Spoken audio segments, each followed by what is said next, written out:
Hi everyone and welcome back to my channel. Just a heads up, today's story is intense, so let's dive right into it.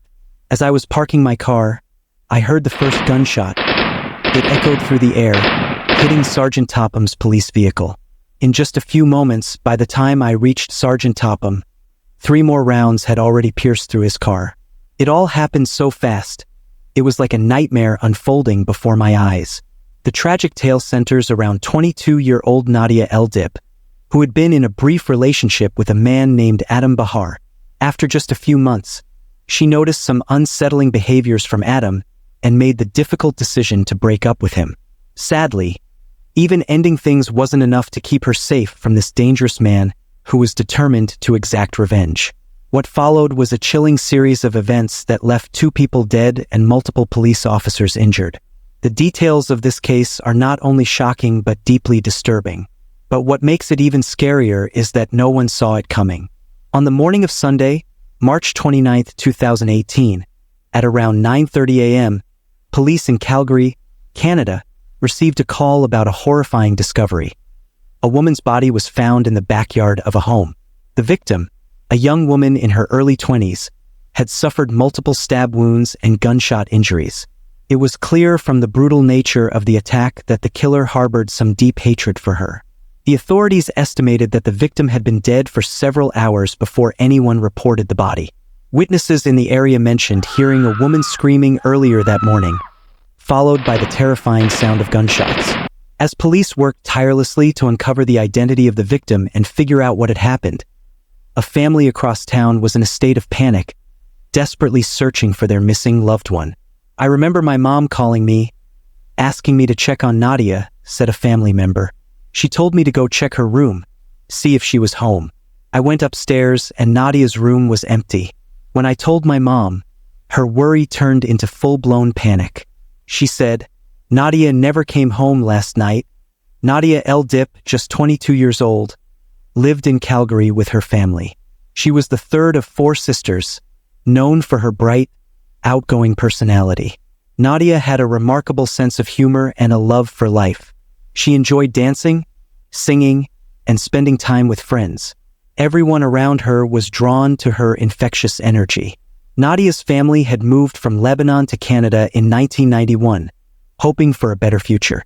Nadia and her siblings spent their early years in Montreal before the family settled in Calgary. At the time of this tragic event, Nadia was in her first year of college, studying to become a legal assistant. She had dreams of one day becoming a lawyer. She was always fighting for people's rights, her sister recalled. She was passionate about women's rights, LGBTQ+ rights, and any cause that supported fairness and equality. Nadia had such a strong sense of justice. Along with her aspirations in law, Nadia also had a deep love for fashion and makeup. Her impeccable style earned her the nickname, the Kim Kardashian of the family. With her long, black hair and striking features, she always looked flawless. And she was known for her sharp eye for trends and her perfectly done makeup. One of Nadia's favorite pastimes was smoking shisha, a popular Middle Eastern activity involving flavored tobacco. Calgary had several shisha bars, and Nadia often visited them, as they were a social hub for people from Middle Eastern backgrounds. It was not only a way for her to relax but also a chance to meet new people and connect with her culture. On Saturday, March 24, 2018, the day before she disappeared, Nadia decided to take a break from her studies and meet up with friends at a local shisha bar. But when the night ended, she never came home. Her family grew increasingly concerned when they couldn't reach her. Every call they made went straight to voicemail. Initially, her family thought she might have stayed the night at a friend's place. But when Nadia's sister, Rasha, went to check with her friend, she discovered that Nadia wasn't there. That's when the true gravity of the situation hit her. "I just broke down crying," Rasha said. "In that moment, I knew something was terribly wrong. I had this gut feeling that something had happened to her." Nadia's friend later told Rasha that Nadia had run into her ex-boyfriend, Adam Bahar, that night at the shisha bar. The two had briefly dated in 2017, but Nadia ended things when Adam's behavior became concerning. He was controlling, telling her what to wear and who she could speak to, which made her uncomfortable. After the breakup, Adam left town and found work in an oil field. No one knows for sure whether Adam had tried to contact Nadia before they bumped into each other at the shisha bar. According to her friend, Adam managed to convince Nadia to leave with him to go to another bar so they could talk. But by 3:30 a.m., Nadia's friend received a troubling message from her. Nadia's text said that Adam was refusing to take her back to her car so she could go home. That was the last time anyone heard from her. Worried, Rasha found Adam's phone number and tried to reach him, but her calls went unanswered.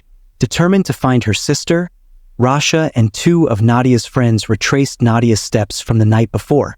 When they arrived at the shisha bar, they found Nadia's car still parked in the alleyway behind it. The sight of her car sent a wave of dread over them, especially when they noticed her overnight bag still inside. What happened next would shake their family and the entire community to its core. At around 5:20, Rasha couldn't help but feel that something was terribly off. Her sister's car was still there, but nothing else, not even her purse. Rasha was puzzled, thinking, why would her car still be here? In their search for answers, they managed to contact one of Adam's friends. He mentioned that he'd also been trying to reach Adam since the previous night because Adam had borrowed his car and hadn't returned it. This only heightened Rasha's panic. She began to fear that her sister and Adam might have been in some sort of accident or faced danger. The group decided to head over to Adam's house in northeast Calgary to see if they could find them. As soon as they arrived, the situation became even more alarming. Rasha recalled, "We get close to his house, and I see a cop car. At first, I don't think much of it. But then we turn the corner, and there are 10 or 15 cop cars. I just start freaking out." As Rasha's panic grew, she began to think that maybe her sister had been involved in some sort of robbery or crime. She approached one of the officers, desperate for answers about her missing sister. She explained everything, but before she could gather her thoughts, a detective pulled her aside. He started asking a series of questions about Nadia. What did she look like?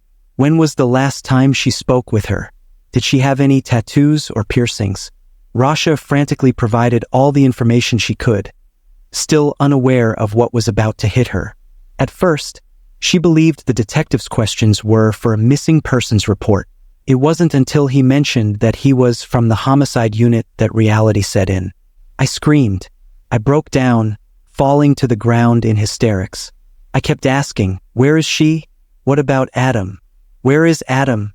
And they said, "We don't know where he is." The victim was Nadia El Dib. An autopsy revealed she had been brutally attacked with over 40 stab wounds and gunshot wounds. For Rasha, this devastating news was unbearable. She couldn't stop thinking about the terror Nadia must have endured in her final moments. Was Adam behind this? Was he a victim too? Or was he capable of something so horrifying? Questions flooded Rasha's mind as she tried to process the unimaginable. Breaking this news to her family was the hardest moment of all. Rasha had barely begun to cope with her own grief when she faced the unbearable task of telling her loved ones. "It's one thing to feel the pain yourself," Rasha said, "but watching it hit the people closest to you, that's a different kind of agony." She could hardly find the words. "I couldn't say anything. I just kept saying, 'I'm sorry.'" Her sister's denial only deepened the sorrow. And then, as if the pain couldn't get any worse, her mother overheard the conversation and let out a heartbreaking scream in the background. Meanwhile, homicide detectives were racing against time to piece together what had led to Nadia's death. They had already interviewed several people, and all signs pointed in one direction: Adam. He was the last person to see Nadia alive, and her body had been found disturbingly close, right behind his house. That alone made him the prime suspect. Adam Bahar, just 21 years old and originally from Algeria, wasn't someone you'd expect to be involved in such a horrific crime. He was one of 4 children and lived with his mother, Faisha, who always described him as kind-hearted, respectful, and always smiling. Adam worked hard, holding down 2 or 3 jobs at a time, and had never been in trouble before. But something had changed. According to his mother, Adam's life began to spiral in February 2018. He complained of severe headaches and dizziness and had several medical tests lined up, including a psychiatric evaluation. Despite these issues, his mother insisted he had never shown any signs of being violent. Using surveillance footage and cell phone records, police were able to establish a timeline of when they believed Nadia's life was taken. CCTV footage showed Nadia leaving the shisha bar with Adam around 3 a.m. They headed in the direction of Adam's home. At 4 a.m., Nadia texted a friend, frustrated that Adam wouldn't drive her back to her car. Then, there was a phone call between Nadia and her friend, placing her and Adam alone together in the vehicle on the way to his home. Further CCTV footage captured the vehicle turning into the alley behind Adam's house. Investigators pieced together a tight timeline. Just 15 minutes later, police believed Adam parked the car behind the house on Maitland Drive. He made an advance on Nadia, and when she rejected him, he became enraged, leading to the brutal and senseless attack. At around 10:29, Adam attacked Nadia with a knife, viciously stabbing her multiple times in her throat. Despite being gravely injured, Nadia somehow managed to escape the vehicle. But her attempt to flee was short-lived, as Adam chased after her and, in cold blood, shot her down.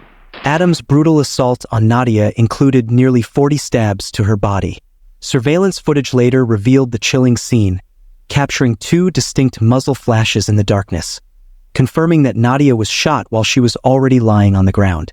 A witness described seeing 2 figures exit the vehicle, Nadia from the passenger side, while Adam, identified as the driver, retrieved a high-powered rifle from the rear of the vehicle. Forensic evidence showed that blood smears were consistent with Nadia having already suffered severe stab wounds. After that, Adam shot her twice, sealing her tragic fate. What made this crime even more horrifying was the revelation that it was not a spontaneous act. Investigators discovered that Adam had purchased the semi-automatic rifle on March 10th, 2 weeks before the murder. This suggested that he had planned to kill Nadia if she didn't comply with his demands. In a haunting piece of CCTV footage from the shisha bar that night, Adam and Nadia were seen together, with Nadia having no idea about the deadly weapon already waiting in the back seat of Adam's car. Following Nadia's murder, a nationwide manhunt was launched to track down Adam. Calgary police issued a Canada-wide warrant for the 21-year-old, charging him with first-degree murder. However, capturing Adam wasn't going to be easy. He was always a few steps ahead of law enforcement. Knowing the police could trace his movements through his phone and bank card, Adam quickly abandoned his phone and only used his bank card once to withdraw cash. Constantly on the move, he jumped from one town to another, making it difficult for the authorities to close in on him. Despite being on the run, Adam couldn't stop contacting his mother, calling her daily from various payphones. Working with her, the police were able to trace the locations of these calls. But each time they arrived, Adam had already disappeared. Investigators found themselves perpetually one step behind him. They pulled CCTV footage from these locations, trying to track any changes in his appearance or the vehicles he was using, but Adam's ability to stay ahead of them was a serious challenge. For days, the manhunt stretched on, with Adam eluding capture. Then, on March 29th, for days after the murder, a breakthrough occurred. Police received reports that Adam had been seen in Evansburg, and he was believed to be armed with a semi-automatic rifle and driving a dark blue 2004 Ford Explorer. At 5:15 p.m., a uniformed officer in a marked police vehicle spotted the Explorer on Highway 22.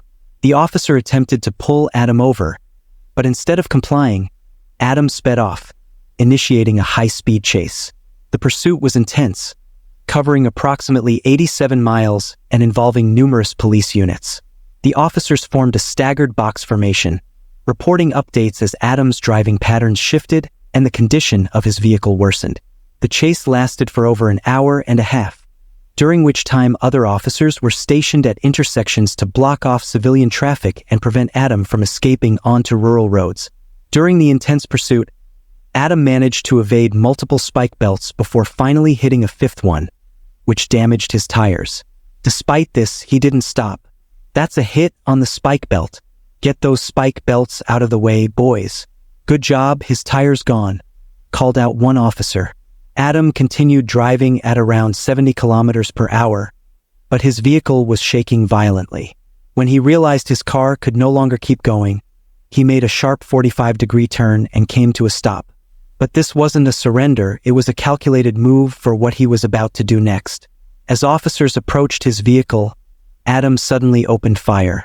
Before they could react, 3 rounds were already through Sergeant Topham's police car.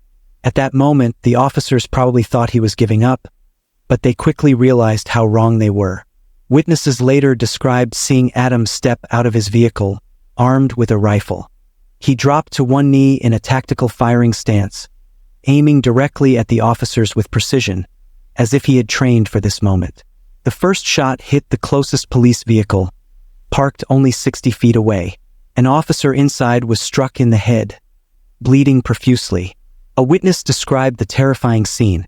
All I saw was his body hanging out of the driver's door. His left arm was swinging but lifelessly. There was a hole in the back of his head, and blood was pouring down the side of the patrol car.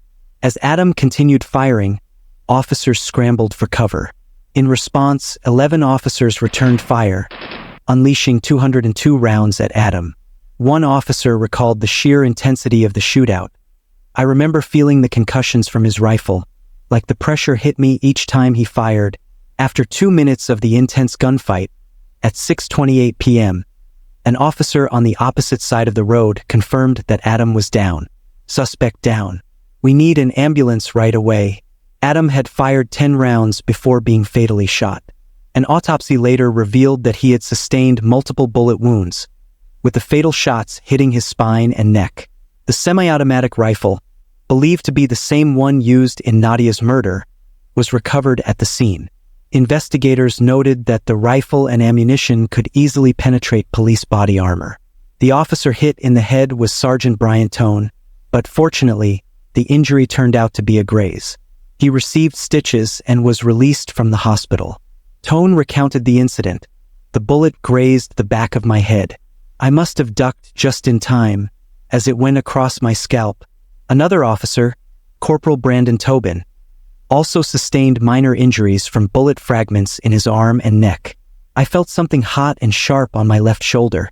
It made me straighten up instantly.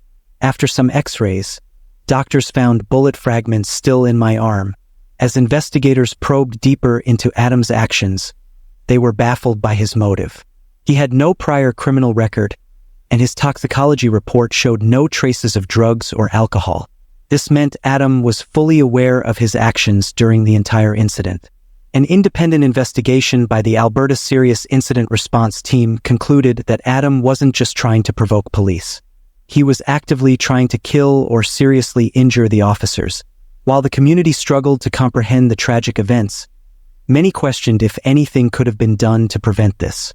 Although Adam and Nadia weren't in a relationship, police categorized the crime as domestic violence. Nadia's sister, Rasha, later described Adam as a deeply disturbed individual. She said, "He believed he had the right to take her life just because she chose to live on her own terms." Nadia was strong and brave, and her decision to say no to Adam led to her death. This is domestic violence. I'm here today to speak on Nadia's behalf, so she doesn't become just another nameless statistic. She fought for herself and refused a man's control, and that decision cost her life, Rasha added. What do you think about this case? What could have been Adam's motive for killing Nadia? Share your thoughts in the comments below, and don't forget to like, subscribe, and hit the bell icon for more updates.